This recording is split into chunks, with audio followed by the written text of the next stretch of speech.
Good morning, students. Welcome to the lecture of direct taxes. Now, as all of you know, that we have finished chapter number 4, that was income of salary, right? All 10 examples have been calculated, and now it is time to deal with one theory chapter, very small chapter. So you just provide the heading to chapter number 5, income tax authorities. We have to study 4 different income tax authorities under this chapter, and let me tell you,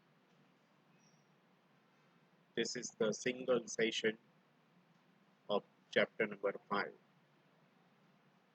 That means chapter number 5 will begin today and will be completed today itself, because it is a very small kind of a chapter. Let us have the index.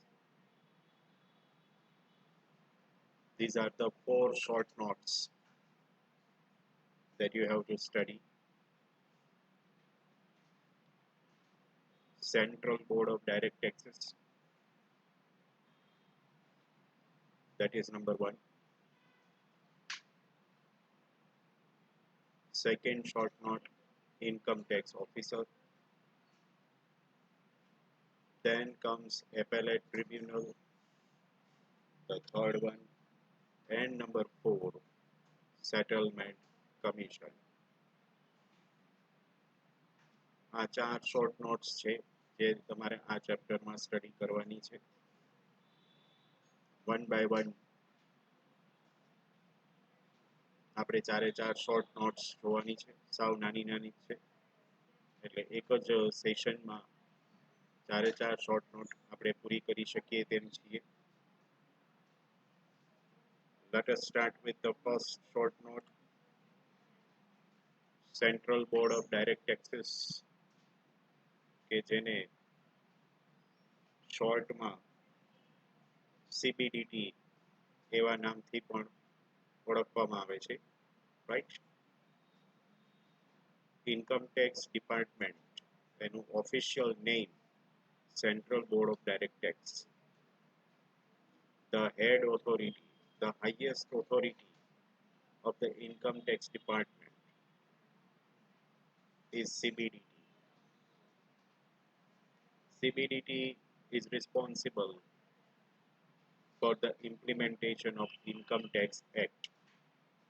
આપણે જે income tax act 1961 study કરીએ છીએ, એ એક્ટને implement કરવાની responsibility CBDTની છે, right? CBDT or the Central Board of Direct Taxes was established in the year 1963 under the Central Board of Revenue Act. એટલે એમ સમજો ને કે 1961માં આપણો ઇન્કમ ટેક્સ એક્ટ આવ્યો. That was implemented from 1962. 1st April 1962 થી income tax act implement થયો, અને 1963માં central board of direct taxes આવ્યું, અને એને આપણે ઇન્કમ ટેક્સ એક્ટનું ઇમ્પ્લિમેન્ટેશન બરાબર થાય એ જોવાની રિસ્પોન્સિબિલિટી આપી.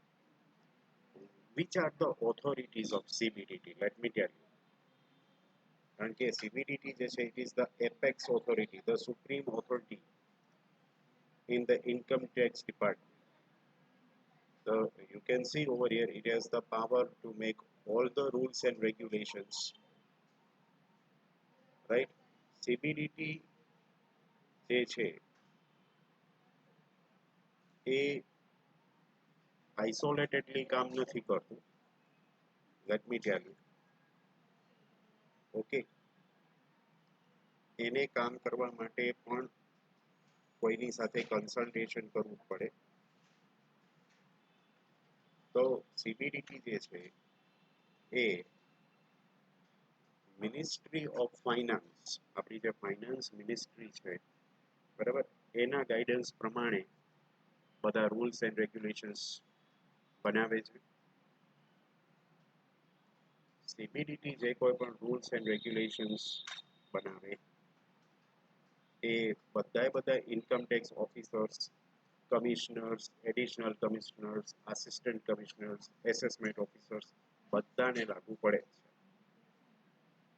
એટલે સીબીડીટીના રૂલ્સ એન્ડ રેગ્યુલેશન્સ બધા ઇન્કમ ટેક્સ એમ્પ્લોઈઝને એક સરખા લાગુ પડે છે. એવી જ રીતે કોઈ પણ ફર્મ છે એનું કંપનીમાં કન્વર્ઝન થાય બરાબર, ત્યારે સીબીડીટી એને કંપની તરીકે ડિક્લેર કરી શકે છે. સર્ચ એન્ડ સીઝર એટલે રેડ. આપણે સાંભળતા હોઈએ છીએ કે ફલાણાની ઓફિસમાં રેડ પડી કે પેલાના ઘરે રેડ પડી બરાબર, અને એમાંથી બ્લેક ઇન્કમ પકડાઈ ગઈ. એ આખી જે પ્રોસેસ છે બરાબર, એ સર્ચ એન્ડ સીઝર કહેવાય. એના રૂલ્સ પણ સીબીડીટીના બનાવાયેલા છે અને એને જે ગાઈડલાઇન્સ આપી છે એ પ્રમાણે જ સર્ચ અને સીઝરના બધા કામ કરવાના હોય છે. એવી જ રીતે ઇન્કમ ટેક્સની પેનલ્ટી, કોઈના ઉપર પેનલ્ટી નાખવાની કે પેનલ્ટી જતી કરવાની ફાઇનલ ઓથોરિટી જે છે એ પણ સીબીડીટીના હાથમાં છે. એટલે કોઈ પણ કેસમાં પેનલ્ટી નાખી પણ શકે છે અને પેનલ્ટી લાગી હોય અને એને યોગ્ય લાગે તો પેનલ્ટી વેવ ઓફ એટલે જતી પણ કરી દઈ શકે છે. સીબીડીટી જે છે એમાં મેઇન પર્સન જે હોય છે એ એના ચેરમેન ગણાય છે અને અલ્ટિમેટલી અંડર ધ ચેરમેન્સ ઓથોરિટી બધા ગાઈડલાઇન્સ છે કે પ્રિન્સિપલ્સ કે પ્રોસિજર્સ છે એ ચેરમેનની સિગ્નેચર સાથે જ ડિક્લેર થતી હોય છે, રાઈટ. તો આ હતું સીબીડીટી. જો સાવ નાનકડું સમજતું જતું અને એ પૂરું થઈ ગયું. બીજું આવે છે income tax officer. Income tax ઓફિસરના બે ક્લાસ હોય છે. ક્લાસ 1 ઓફિસર્સ જે હોય છે એ સેન્ટ્રલ ગવર્મેન્ટ અપોઇન્ટ કરે અને ક્લાસ 2 ઓફિસર્સ જે છે એ સ્ટેટ ગવર્મેન્ટ અપોઇન્ટ કરતા હોય છે. આખા ઇન્કમ ટેક્સ ડિપાર્ટમેન્ટમાં જો કોઈ ઇમ્પોર્ટન્ટ પોઝિશન હોય તો એ ઇન્કમ ટેક્સ ઓફિસરની છે, કારણ કે આપણા બધાની સાથે ડાયરેક્ટ કોન્ટેક્ટમાં ઇન્કમ ટેક્સ ઓફિસર જ આવે. આપણે કાંઈ પણ કામ પડે ટેક્સ રિલેટેડ કે કાંઈ પણ પ્રોબ્લેમ ઊભો થાય તો પણ આપણે ડાયરેક્ટ ઇન્કમ ટેક્સ ઓફિસરને જ મળવાનું હોય છે. આપણે direct commissioner of income tax પાસે જવાનું હોતું નથી, રાઈટ.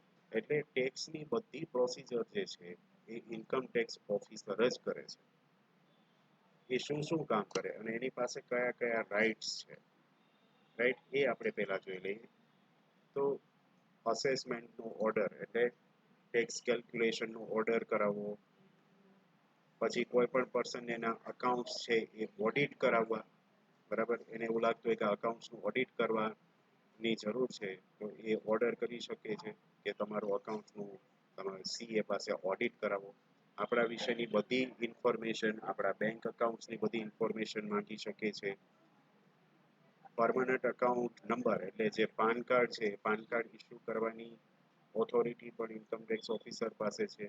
કંપની રજિસ્ટરનું ઇન્સ્પેક્શન કરી શકે છે. એવી જ રીતે આપણે ટેક્સ પે કરીએ નહીં એટલે ટેક્સ પે કરવાનો હોય અને આપણે ટેક્સ પે ન કર્યો હોય તો આપણા ઉપર પેનલ્ટી પણ લગાડી શકે છે. જો હજી બીજા ઘણા બધા પાવર્સ છે કે આપણી જે ઇન્કમ છે એમાંથી કયા કયા એક્સપેન્સીસ આપણને ડિડક્ટ કરવા દેવા બરાબર, which expenses are deductible from our income to save taxes.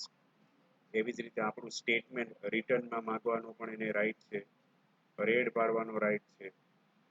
આપણા જે અકાઉન્ટિંગ રેકોર્ડ્સ હોય બરાબર, એને જપ્ત કરવાનો, એની કસ્ટડીમાં લેવાનો પણ રાઈટ છે. આપણે ટેક્સ વધારે ભરી દીધો હોય તો એ ટેક્સ પાછો આપવાનો, રિફંડ કરી દેવાનો એની પાસે રાઈટ છે, રાઈટ. અને બીજું કે રેડ પડે અને આપણી અસેટ જે છે એ જપ્ત થાય તો એને વેચી અને ટેક્સના પૈસા કલેક્ટ કરી લેવાનો પણ એને રાઈટ છે. જો કે ઇન્કમ ટેક્સ ઓફિસર જે છે is not the final authority.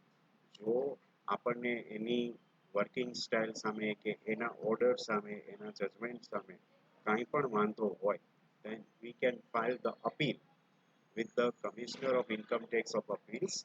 પણ આપણને એના માટે 30 દિવસ આપેલા હોય છે કે 30 દિવસની અંદર અંદર આપણે એની અગેન્સ્ટમાં અપીલમાં જઈ શકીએ. જો 30 દિવસમાં આપણે અપીલમાં ન જઈએ તો ઇન્કમ ટેક્સ ઓફિસરનો ઓર્ડર જે છે એ ફાઇનલ ગણાય છે અને ત્યાર પછી આપણે કંઈ કરી શકતા નથી, આપણે માનવું જ પડે છે, બરાબર. તો એ હતું income tax officer. Appellate tribunal આ અપીલિંગ ઓથોરિટી છે, બરાબર. એ સેન્ટ્રલ ગવર્મેન્ટે જ ઊભી કરેલી છે. એપેલેટ ટ્રિબ્યુનલમાં આપણે અપીલ કરી શકીએ. ઇટ ઇઝ અ કોર્ટ કે જે મિનિસ્ટ્રી ઓફ લોની અંડરમાં કામ કરે છે. It is an independent body of income tax department. આપણે ઇન્કમ ટેક્સ ડિપાર્ટમેન્ટની સામે કોઈ પણ કમ્પ્લેન હોય, કોઈ પણ ઇશ્યુઝ હોય તો એ આપણે એપેલેટ ટ્રિબ્યુનલની પાસે લઈ જઈ શકીએ છીએ. ઓકે. એપેલેટ ટ્રિબ્યુનલમાં બે પ્રકારના મેમ્બર્સ હોય છે. there are two classes of members. Judicial members હોય છે, અકાઉન્ટન્ટ મેમ્બર્સ હોય છે. એક વખત આપણે એપેલેટ ટ્રિબ્યુનલમાં કેસ ફાઇલ કરીએ ઇન્કમ ટેક્સ ડિપાર્ટમેન્ટની અગેન્સ્ટમાં, ત્યાર પછી બંને પાર્ટી, આપણે અને ઇન્કમ ટેક્સ ડિપાર્ટમેન્ટ બેયને સાંભળી અને એ પોતાનું જજમેન્ટ આપે, બરાબર. જો કે અહીંયા આગળ જવાની પણ એક ટાઈમ લિમિટ હોય છે કે જેમ તમે ઇન્કમ ટેક્સ ઓફિસરની અગેન્સ્ટમાં અપીલ તમારે કરવી હોય તો 30 દિવસમાં કરી શકો છો, બરાબર. એવી જ રીતે જો એપેલેટ ટ્રિબ્યુનલમાં તમારે જવું હોય તો તમે 60 દિવસની અંદર તમે અપીલ કરી શકો છો. જો કે એપેલેટ ટ્રિબ્યુનલ જે કંઈ પણ ડિસિઝન આપે ફાઇનલ ગણાતું નથી હોતું, ભલે આપણે લખીએ છીએ કે ઇટ ઇઝ ફાઇનલ એન્ડ કન્ક્લુઝિવ, બરાબર. પણ છતાં તમે સેટિસ્ફાઈડ ન હો, તમને એમ લાગતું હોય કે નહીં આમાં એપેલેટ ટ્રિબ્યુનલની ભૂલ થાય છે અને તમને ઇનજસ્ટિસ થયો છે, તો તમે એપેલેટ ટ્રિબ્યુનલની અગેન્સ્ટમાં હાઈકોર્ટમાં જઈ શકો, બરાબર. 30 દિવસની અંદર તમે હાઈકોર્ટમાં પણ જઈ શકો અને એપેલેટ ટ્રિબ્યુનલની સામે પણ તમે કેસ કરી શકો છો. અને છેલ્લો જે પોઈન્ટ આવે છે એ છે settlement commission. Settlement commission is set up on 1st April 1970. આ પણ એક અપીલિંગ ઓથોરિટી જ છે કે જ્યાં તમે ટેક્સ રિલેટેડ મેટરમાં અપીલ કરી શકો છો. પણ એઝ આઈ ટોલ્ડ યુ કે આ સેટલમેન્ટ કમિશન જે છે, બરાબર, ત્યાં સેટલમેન્ટના કેસ જ આવતા હોય, ત્યાં કેસ આગળ ન ચલાવવાના હોય, હવે સેટલમેન્ટ કરી નાખવાનું, એના માટેના બધા કેસીસ છે એ સેટલમેન્ટ કમિશનમાં આવતા હોય. પ્લસ જે કેસમાં ટેક્સની અમાઉન્ટ 1 લાખ કરતાં વધારે થતી હોય એવા બધા કેસીસ સેટલમેન્ટ કમિશનમાં જ આવતા હોય છે અને એ લોકોની પ્રોસેસિંગ ફીસ 500 રૂપીસ ડિસાઇડ કરેલી છે. એ 500 રૂપીસ પે કરી અને તમે સેટલમેન્ટ કમિશનમાં તમારો કેસ રિફર કરી શકો છો.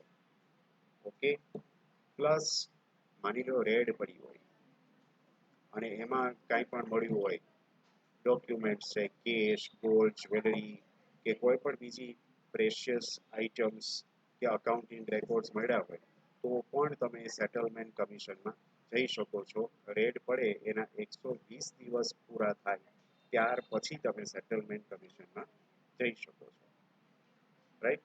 સેટલમેન્ટ કમિશન એ એપેલેટ ટ્રિબ્યુનલની જેમ જ કામ કરે, બધા રેકોર્ડ્સ જોવે, રિપોર્ટ્સ જોવે અને બે પાર્ટી એટલે આપણે અને ઇન્કમ ટેક્સ ડિપાર્ટમેન્ટ બેયને સાંભળે અને ત્યાર પછી એ ફાઇનલ ઓર્ડર પાસ કરે and that will be binding to both the parties. Settlement commission જે છે it is the final authority, એની અગેન્સ્ટમાં અપીલમાં જઈ શકાતું નથી, રાઈટ.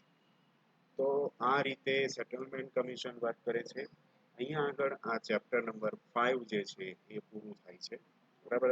આ જે તમે સ્લાઇડમાં જે કંઈ પણ લાઇન્સ વાંચી, આ જે શોર્ટ નોટ છે, બરાબર, એ જે શોર્ટ નોટ છે એને જ મેં સ્લાઇડમાં મૂકી છે. એટલે તમારે આ શોર્ટ નોટ પૂછાય તો એ બધામાં આટલું જ લખવાનું છે. સાવ નાની નાની શોર્ટ નોટ છે. એટલે આ જ વાંચવાની છે ચેપ્ટર નંબર 5 માટે.